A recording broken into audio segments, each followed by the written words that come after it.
So what's St. Peter's deal? Is he like the bouncer of heaven, or does he actually decide whether or not people get into heaven? What, because Jesus gave him the keys to the kingdom?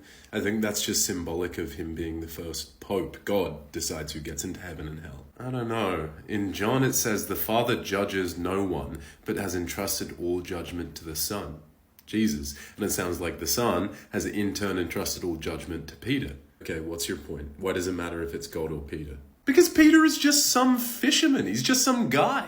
Isn't the usual explanation of evil or just bad things happening in general that it's all a part of God's plan? Right, but I disagree with that because it doesn't account for free will. Like, humans can't simultaneously be acting in accordance with God's plan and have the freedom to choose their own fate. Unless this was God's plan. Huh? Well, there's a concept in mythology called Deus Otiosus, meaning idol god in Latin. For example, Anu in Mesopotamian mythology. He was a sky god and head of the pantheon, but after he had created the universe and established order, he retreated to the heavens and left the management of earth and humankind to his children and lesser deities. So what? Jesus is Earth's supervisor? Maybe, but it kind of sounds like he's left too. Maybe to be God's intermediary on other worlds. Suggesting that humanity, Earth, is some experiment that God set up to let run its own course.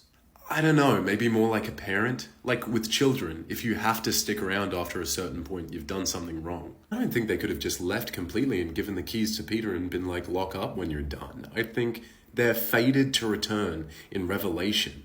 And what if the whole, apocalyptic fight between good and evil, God and the devil, is just a metaphor for whether or not we've passed the test? Whether or not God will let us keep living or deem us too sinful, wipe us out and start again.